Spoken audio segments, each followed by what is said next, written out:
Salut la compagnie, c'est Jules Melon et aujourd'hui dans un ciné critique en ce 3 septembre, ça me fait bizarre de dire ça parce qu'au moment où je tourne cette vidéo, j'ai pas mal d'avance, je vais fêter avec vous les 10 ans de ce Wes Anderson que j'ai le plus vu, qui m'a fait découvrir son univers, qui a longtemps été mon préféré d'ailleurs peut-être de sa carrière, à savoir The Grand Budapest Hotel, alors 10 ans en sortie française, 2014 donc, et avec un casting très riche, évidemment, comme souvent chez le metteur en scène. Nous avons dans le rôle principal Ralph Fiennes, oui, on dit son nom comme ça, des fois moi-même je me trompe, mais là au moins c'est bien fait. Tony Revolori qui joue le Lobby Boy, alors que sa version âgée est interprétée par F. Murray Abraham. Citons aussi les présences de Saoirse Ronan, Mathieu Amalric, Léa Seydoux pour le côté francophone, Adrien Brody, Willem Dafoe, Jeff Goldblum, Harvey Keitel, Bill Murray bien sûr, Jude Law, Edward Norton, Jason Schwartzman, Tilda Swinton, Owen Wilson même qui apparaît vers la fin, et le regretté Tom Wilkinson. Voilà, on peut reprendre sa respiration pour une œuvre très inspirée, très artistique, très temporelle aussi, qui se déroule d'ailleurs sur plusieurs périodes, avec des récits enchâssés, vous savez, façon poupée russe. Ça commence de nos jours, une dame va dans un cimetière sur la tombe d'un auteur qui n'a pas de nom. Cet auteur qui n'a pas de nom, on le voit en version âgée, se rappeler de ce qu'il a vécu, je ne sais plus, dans les années 60, où le concierge local va raconter la trame principale qui, elle, se déroule donc en 1932. Et même dans cette trame principale, à certains moments, on a des petites digressions avec le personnage de Jeff Goldblum, notamment, qui raconte certaines choses. Mais on ne se perd pas, parce que Wes Anderson arrive à fluidifier cela à travers des décors et à travers des couleurs, des costumes, et une certaine bonhomie aussi, tout en ayant une vraie gravité aussi, sur le plan historique notamment. Donc, qu'est-ce qui se passe en 1932? On va suivre Monsieur Gustave, qui est le concierge du Grand Budapest Hotel, dont le propriétaire est mystérieux.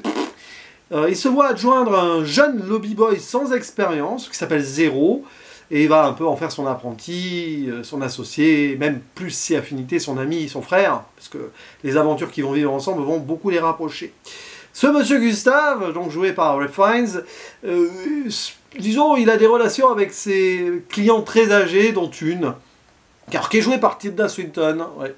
C'était pas elle prévue à la base. Je crois que c'était Angela Lansbury, si je dis pas de bêtises, mais bon.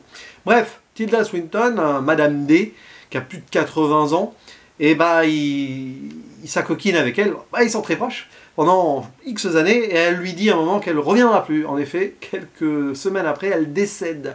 Et il s'avère que Gustave, qui est donc un inconnu de la famille, débarque lors de l'héritage. Et c'est lui qui va récupérer un tableau très cher, Le garçon à la pomme, qui n'existe pas, mais qui est très inspiré de vrais tableaux, de la Renaissance notamment. Et évidemment, la famille, notamment le personnage Adrien Brody, n'acceptent pas cette idée. Ils veulent la peau de Gustave. Parce que, comment ça se fait que cet inconnu de la famille ait pu avoir donc cette magnifique œuvre? Et ils vont être mis en prison, enfin lui, Gustave en tout cas, et puis après poursuivi par un tueur, tandis que le tableau aussi va être récupéré, passé de main en main, enfin j'explique mal là, mais c'est le MacGuffin, vous voyez, cette peinture. Tant et si bien que Gustave tient à cet héritage, probablement, et peut-être en fera-t-il sa fortune, et lèguera-t-il une partie de celle-ci à son lobby boy ami, qui lui vient donc d'un pays en guerre. Donc vous voyez beaucoup de choses là-dessus, évidemment ça se transforme en poursuite un petit peu, où Gustave et Zéro vont avoir l'aide notamment d'autres concierges d'hôtel, où donc il y a ce tueur au service du méchant personnage d'Adrien Brody, un tueur joué par Willem Dafoe qui est aux trousses, etc. Et rajouter à cela aussi le personnage de Mathieu Amalric, qui fait passer un message, qui peut-être est très au courant de certaines choses, mais pourquoi cet héritage? Qu'est-ce que ça cache vraiment autour aussi du Grand Budapest Hotel? Bon, ça c'est pas trop, à mon avis, un suspense ni une surprise. Et en fait, l'idée c'est de savoir, avec les récits enchâssés du début, comment Zéro, donc jeune lobby boy, comme ça, apatride et tout, a pu récupérer la place donc, de son mentor concierge et donc gère le Grand Budapest Hotel dans un confort assez absolu. Donc visiblement, il est parti de rien pour arriver au top. On sait d'avance que c'est dû à cette histoire, qui est très inspirée de beaucoup de choses. Parce que Wes Anderson, il en fait ici son œuvre somme, de l'époque tout du moins, et clairement sa plus aboutie, et même encore de nos jours, franchement, on peut le dire. autant donc sur le style esthétique que sur l'histoire et la construction narrative. Ici, on a du brio cinématographique. C'est un film qui peut épuiser la première fois, mais qui regorge tellement de richesse qu'on adore le voir, le revoir et re-revoir, et c'est toujours mon cas après 4 lectures. Et à chaque fois, tu le perçois d'un œil différent, ou du moins, tu t'attaches à d'autres détails peut-être. Et sur le plan purement formel, parce que moi j'aime bien quand le cinéma c'est total, hein, comme d'ailleurs tout bon film doit être, c'est-à-dire le fond au service de la forme, bref. Mais là, tu sais que tu vois vraiment, clairement, une œuvre artistique au sens art avec un grand A. Bien sûr, le cinéma est référencé, ne serait-ce que dans sa forme de narration. Wes Anderson pense à tout, avec des ratios de cadres différents, pour marquer les différentes époques. Par exemple, on n'est pas en 1,33 mais presque, hein. C'est du 1,37 assez académique pour les années 30, hein, format par exemple de Ernst Lubitsch qui est très cité ici. Dans les années 60, on est plus dans un format dit anamorphique du 2,40 environ.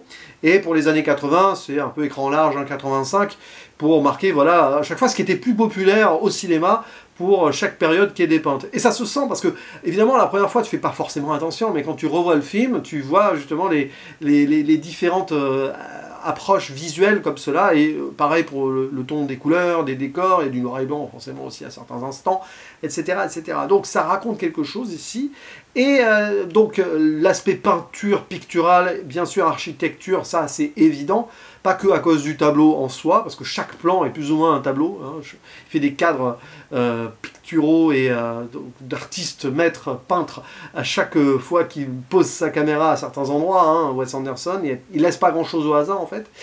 Et il y a aussi, et ça c'est moins évident peut-être, mais en fait il faut connaître l'œuvre du monsieur, et moi je ne la connais que partiellement, mais quand même, de réputation.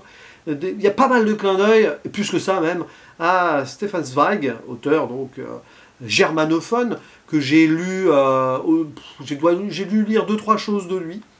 Et en effet, dans l'idée, l'auteur sans nom qui raconte ces histoires, c'est un peu Stefan Zweig, et il y a l'idée de l'héritage. Rajoutez à cela donc le fond du propos, qui est très historique. Et c'est là où un Wes Anderson, qu'on peut critiquer sur pas mal de choses, notamment voilà, aspect pays imaginaire, un peu très conte, un peu sorti de la réalité. Prenez Fantastic Mr. Fox, etc. Mais des fois, il s'attache à la société. Et même, il y a des microcosmes de société, d'interagissement humain et beaucoup d'humanisme à chaque fois dans ces films, qui font que même si on est dans des univers fantasmés ou très différents, ça a un écho avec la réalité. Ben là, on est en plein dedans. Parce que, peut-être pour la première fois dans son cinéma à l'époque, il encadre ça vraiment dans un repère historique très fort. Alors moi, je parlais de Asteroid City en super bien l'année dernière, parce que pour moi, il faisait vraiment référence à cette Amérique post-seconde guerre mondiale, tout ça, référence aux étrangers, à certaines méfiances, à l'évolution, on va dire, scientifique du monde aussi.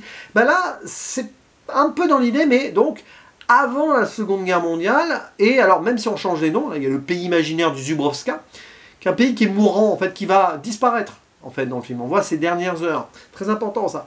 Pour moi, le Zubrovska, même, c'est, par extension, l'Europe d'un ancien temps, l'Europe d'avant-guerre. Et justement, vous voyez débarquer sur place des milices, donc d'un État fasciste qui envahit. Alors, c'est pas les SS, c'est les ZZ. Bon, on le voit très bien. Et il y a le côté humaniste et très fort, là, de Wes Anderson, qui s'impose vraiment. On pouvait essayer de le sentir dans Moonrise Kingdom sur certains points, bien sûr. La famille Tenenbaum, peut-être aussi. Bon, bref. Mais là, on est vraiment là sur une scène de train, là, donc au début, où le personnage de Gustave, le concierge, va aider Zéro face à la milice allemande. Enfin, je dis allemande, référencée en tant que telle. Parce que ils veulent se débarrasser de lui parce qu'il serait étranger. Et plus tard, il va y avoir une autre aide de Zéro qui va donc permettre à Gustave de s'en sortir. Et les deux vont vraiment se rapprocher de plus en plus dans le film. Donc il y a un repère ici sur les liens entre les hommes, les humains au sens large, sous contexte, ce truc avec l'histoire de familles riches et tout, là, qui veulent pas forcément partager l'héritage avec des gens qui ne sont pas de chez eux, ou qui veulent tout s'approprier. Il y a un discours là-dessus, et c'est hyper passionnant, parce que, comme je le disais là, c'est ce que je disais en privé à des amis, de la 7ème illusion d'ailleurs, que vous connaissez, le collectif dans lequel je suis, c'est un peu, on va dire, l'approche globale du cinéma de Wes Anderson, c'est que tu as l'impression que le monsieur a une forme de nostalgie d'un monde qu'il n'a pas vécu, qu'il a fantasmé par ses lectures, par le cinéma, l'art, au sens large, hein, la peinture, bref, les poèmes. Et tu le sens, là. Il n'a pas vécu cette époque, mais il a envie d'en faire une forme de nostalgie. Alors, attention, pas forcément en mode ultra-conservateur non plus. C'est sur le prisme d'une certaine forme d'humanisme qui se serait peut-être un peu perdu, ou de force de l'art. Et là, tu as l'impression que le Zubrowska qui nous est présenté là, donc là où il y a le Grand Budapest Hotel, et le Grand Budapest Hotel lui-même, qui va devenir une vieille ruine, qui va un peu disparaître avec le temps, qui reste une magnifique idée, tu as l'impression que ce pays, cet endroit, c'est la représentation de cette ancienne Europe, qui avait une forme de grandeur, avant que les États-Unis prennent le dessus au sens large, avant que surtout que les guerres mondiales fassent péricliter cette Europe-là. Et on va dire une grande Europe sur les relations humaines et l'art. Et tu as un peu l'impression que ce film, c'est ça. C'est que The Grand Budapest Hotel, c'est un hommage à The Grand Europe, en fait, et où les gens pouvaient peut-être interagir dans des magnifiques choses.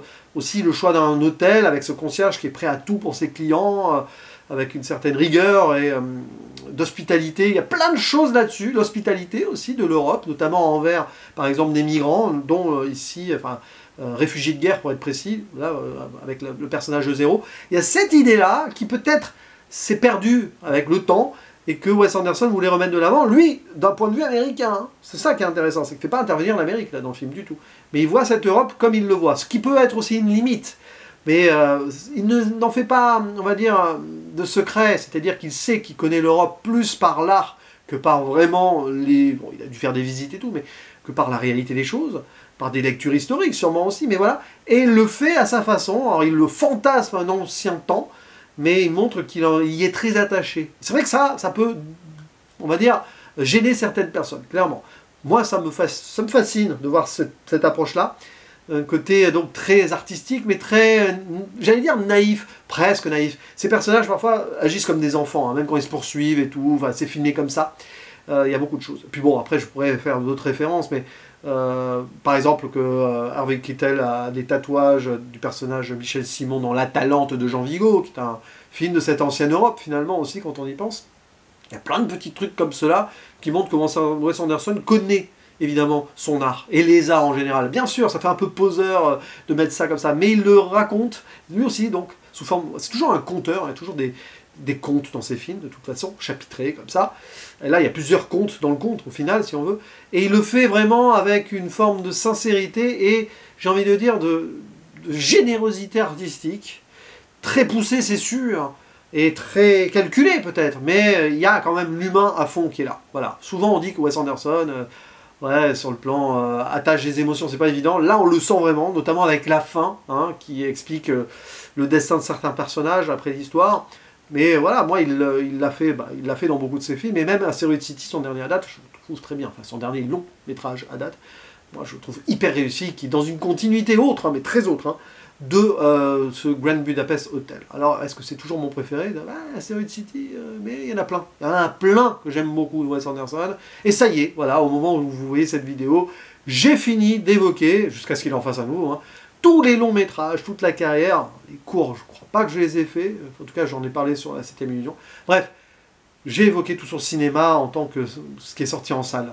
À part son Hôtel Chevalier en cours, mais celui-là, je crois qu'il n'est jamais sorti en salle, ou du moins, voilà, nationalement. Donc, je suis complet, à date, sur Wes Anderson. N'hésitez pas à dire en commentaire ce que vous pensez de ce film, en particulier, hein, évidemment, de Grand Budapest Hotel, de sa carrière au sens large, et comment vous situez cette œuvre parmi celles-ci. Bien sûr, vous êtes ouvert à tout, tant que ça reste dans la générosité et bien sûr l'envie de partage.